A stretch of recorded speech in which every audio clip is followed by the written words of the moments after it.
যে হত্যা করা হয়েছে সেটা নিশ্চিত এবং কারা কি উদ্দেশ্যে আমরা তদন্ত করে দেখতেছি। আমি দেখি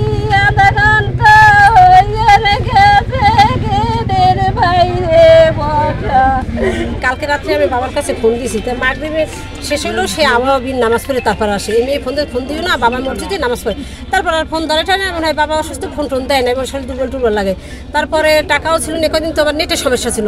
আজকে ওর বাবা অফিসে যাওয়ার পর আমি ঘর থেকে বেরোই, টাকা ভরি, আমার বড় বোনের কাছে ফোন দিছি, আপা তুই তো বললি আব্বার সাথে যোগাযোগ নয়, আমি তো যোগাযোগ করতে পারলাম না, তা বাড়ির কার নাম্বার আছে? আমার কাছে কারো নাম্বারই নেই, তোর নাম্বার আর আমার বাড়ির নাম্বার। আফার এইটা বলতেছে, বলার পর তাই দোকানদার যে রফিক গেজির হ্যাঁ আমার বড় বোনের কাছে সবাই নাম্বার আছে, তার কাছে ফোন দাও।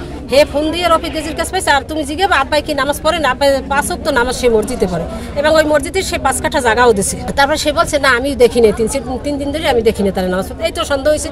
তারপর বলছে যে আপনি মই দিয়ে ভিতরে ঢোকেন, বাসা তো গেট তো তালা দিয়ে হেরা রাত্রি ঘুমাইছে লক করে। তারপর উঠে দেখে যে হেরা 2জন ডেট আর কাপড় চুপড়ে এলেন। ওরা তো ভুয়ো করে গেছে, জানে তো এই জায়গায় কিছু থাকে না, তারা 2জন লোক থাকে, হেরা থাকে ঢাকা মাঝে মাঝে আসে, তাহলে ওরা তো করে গেছে, একটু দেখাই গেছে। এখানে দোকানদারের তার ছেলে খবর দিচ্ছে যে দেখো ভিতরে কি হয়েছে।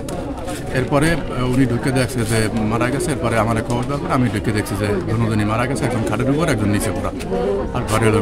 উনি পরশুদিন লাস্ট জোহরের নামাজ জামাতে পড়ছে, এরপর থেকে আর বের হয় না। আসলে লাশের প্রাথমিক অবস্থা দেখে মনে হচ্ছে যে আরও 2-3 দিন আগে হবে সম্ভবত যে হত্যা করা হয়েছে। এখন কী কারণে হত্যা করা হয়েছে এখনও মোটিভ পরিষ্কার না। এটা হতে পারে চুরিও হতে পারে বা অন্য কোনো উদ্দেশ্যমূলক খুনও হতে পারে। লাশের অবস্থা যেহেতু অনেকটা পচনশীল, এখন পর্যন্ত বাইরে থেকে বোঝা যায় না। সিআইডি আসতেছে, তারা পরীক্ষা নিরীক্ষা করার পর এবং ভালো সুরাতাল এবং পোস্টমর্টমের পরই জানা যাবে যে আসলে কীভাবে হত্যা করা হয়েছিল। কিন্তু এটা যে হত্যা করা হয়েছে সেটা নিশ্চিত এবং কারা কী উদ্দেশ্যে আমরা তদন্ত করে দেখতেছি। এখন পর্যন্ত কোনো কুলই পরিষ্কার না, আমরা সব দিকে দেখতেছি যে কোন দিক থেকে এরকম হত্যাকাণ্ড সংঘটিত হতে পারে। আমরা চেষ্টা করতেছি, আশা করি যে একটা কুলু আমরা পেয়ে যাব এবং সেই কুলুর ধরে আমরা হত্যার রহস্য পজিটিভ উদ্ঘাটন করতে পারবো বলে আমরা বিশ্বাস করি।